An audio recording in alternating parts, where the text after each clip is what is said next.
That was a lot of editing, but at least the Nintendo Directs are back. I'm just glad that things will settle down now until the Pokemon announcements. Oh, Sony, you sly dog, you. Wake up, everybody, because we just had our first State of Play of 2021, and I gotta say, I was pretty happy with what we saw.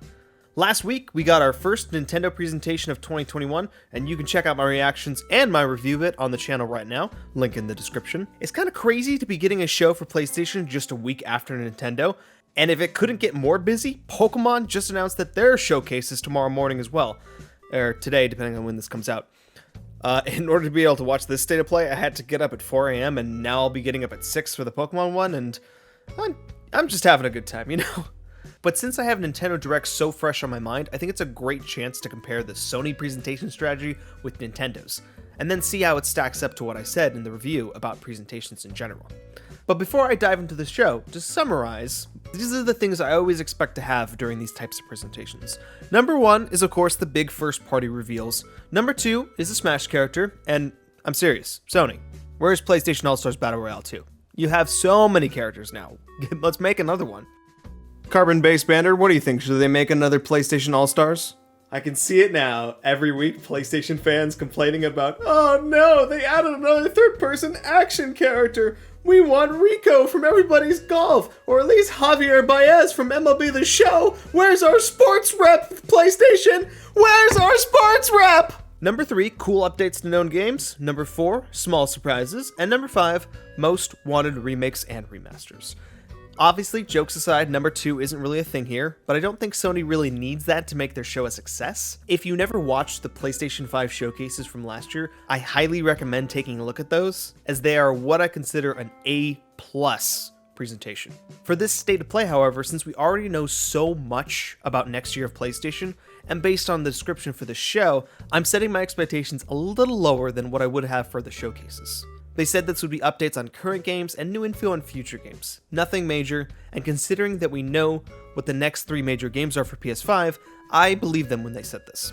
And to get those 3 major games out of the way first, obviously, no God of War or Horizon Zero Dawn. It seems very likely that Ragnarok is getting a delay into next year, which I have some thoughts on for another time, and I expect Horizon info to come a little bit closer to June, since I'm assuming it's going to be the more holiday title for PlayStation. Now granted, PlayStation doesn't usually do a holiday title, they're usually more of an August or September kind of team, so we'll see how that kind of pays off. Ratchet is the one that I would have thought here, but since we know plenty about it, I don't really need to see much more.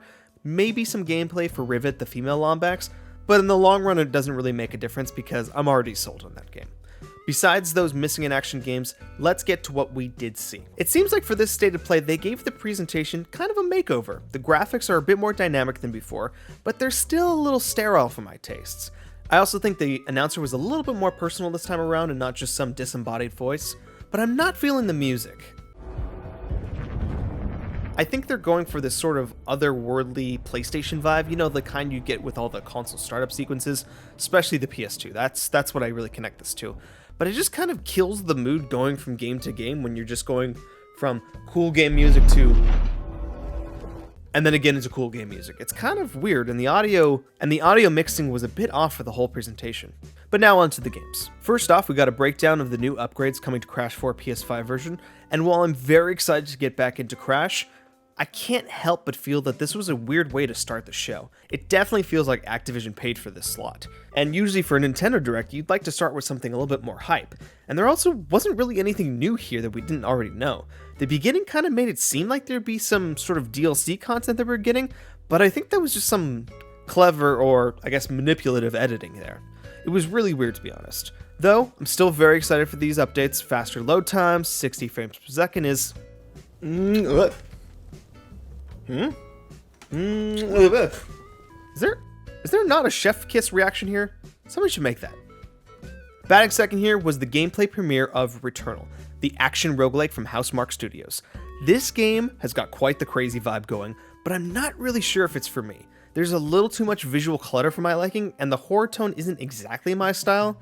I only like a horror game in which I can fight back, so maybe this will click with me, but I can't say for sure. But hey, Housemarque seems like they're building a very cool world here with a cool lead character, and I think I even found the Mark house. It's definitely a wait for reviews kind of game for me, but to be as unbiased as possible, I think it deserves another 3, as it is a big update piece for one of the next PlayStation 5 Studios games. Next, we have Knockout Arena. Where have I seen this before? To cut these guys some slack, I do think this trailer sold me way more than the one in the Nintendo Direct, but I still find this concept a little gimmicky and the art direction to be kind of generic. It's definitely not my jam. But hey, free to play, cross-gen, cross-progression, those are all cool things. Hopefully these things will help this game succeed more so than other arena shooters that we've seen in the past. After that, we got our one and only new game of the show, Sifu by Slow Clap Games. And holy cow, this looks cool. It's a third-person kung fu action game that looks very inspired by that Daredevil hallway scene. Oh my god, this looks incredible. I am super into this one. Character models just pop, and it's the definition of art style is more important than graphics. Oh, and that lighting, it's so perfectly used. The story also seems like it's taking place over the main character's entire life, which I kind of dig, and the music and sound design is...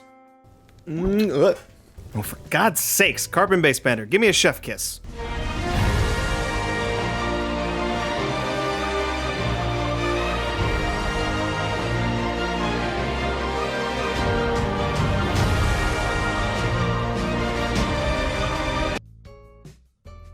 NANI?! Very excited for this, definitely my type of game, and it's getting a number 4 from me.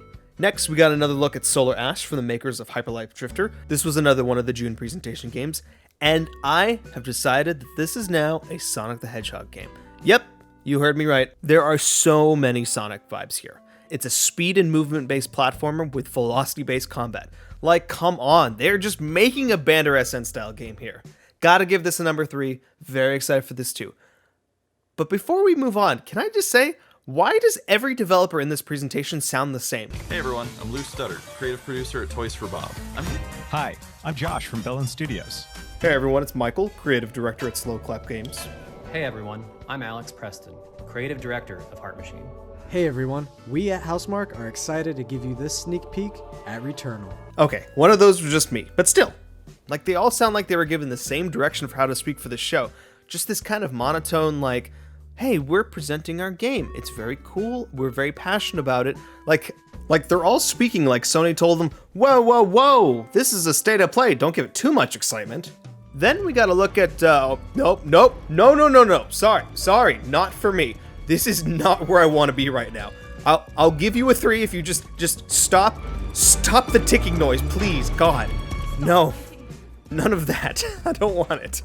Then we gotta look at Oddworld, Abe's Odyssey, coming next month for PS Plus, which is a nice surprise, but I'm not sure if I'm personally interested in this one, but hey, cool nonetheless. Next was one of my favorite announcements from the June PS5 showcase, Kena Bridge of Spirits. We got a release date for August this year, and a ton of new gameplay. I just can't wait to play this one. And I might just make a video on this as to why I'm so excited. We're trying to get a review copy. But for now, I'll just say, it's coming along very nicely, and this final part with the mask, holy cow! Those Majora's Mask vibes. This is number 3. Deathloop is up next, and I swear every time I see a new trailer for this game, I get more into this world that they are building. They've made a freaking Bond song for this game, come on! There is a lot going on here with the magic, the gunplay, the time loop, but it feels like it's really coming together here. We got a release date for April here, and now all we can do is hope that it lands, but I think Arcane's got this. And for our final trailer of the show, we have the reveal of Final Fantasy VII Remake Intergrade. Nomura! 4K and 60 FPS optimizations, instant load, photo modes, and the reveal of a brand new story DLC featuring Yuffie. People of the internet, I am blown away here. This is such a cool surprise. I predicted the PS5 upgrade was going to be shown here, but everything they're doing with this extra story content is exactly what I want out of DLC. I'm beyond hyped for this update. For my Game of the Year video, coming soon, I recently got back into the remake to get some B-roll and take some notes, and I just got the itch to replay this game. And now we've got this June release date, got the free upgrade, and some extra content. This is so awesome. I was seriously ready to drop $60 on this, but to get that free upgrade is just, mwah. Huh, I did it. Wow. Which, by the way, I'm not going to say props to Square Enix for making it a free upgrade, but I'm just saying I am amazed that Square Enix is making this a free upgrade. They literally never do this kind of thing, except for Avengers, which that game needed all the help it can get, so I can see why. Obviously, this probably doesn't appeal to everyone watching the show, but for me, this is the perfect ending. A number 3 for the records, but a number 1 in my book. So as you can tell, this was an awesome state of play and probably the best one they've done so far. 30 minutes with a handful of games, a couple of which didn't really appeal to me, but definitely had their audience. The biggest reason why I see this as a success over the Direct last week is in the diversity of what they showed. Platformers, third-person action games, RPGs, shooters, horror, roguelite, whatever the hell Oddworld is. Not just 6 RPGs and a bunch of ports, which granted, I like a good port, but I think last week was a little excessive. They also really solidified what the next few months for PlayStation are gonna look like. We have release dates for premier PlayStation Studios games and plenty of big indie titles to fill the gaps. Yes, there were a couple of weird choices and the presentation could still use some work, but I really enjoyed this. Perfect length and the right amount of time for each game, and I think Sony has a perfect base level for the future of State of Plays. Totally could have had a mega hype reveal at the end there, but I think that would have just set expectations way too high for future shows. And for where PlayStation's at right now, we know what the mega hypes are, so you don't really need something like that for this showcase. So, final score for this state of play is an A. Not quite an A+ without a number 1, but I walked away very excited for the next few months of PlayStation. So yeah, as always, let me know how you guys felt about this one. I didn't really get a chance to take a look at what other people were thinking, so I really want to know what everyone's thoughts are. And then of course, tomorrow, Pokemon Showcase, we're getting some cool new stuff. Maybe we'll finally see Pokemon sleep? That sounds exciting. But, of course, Carbon-Based Bander, your thoughts? Oh god, that's what I get for using a full power Chef Kiss.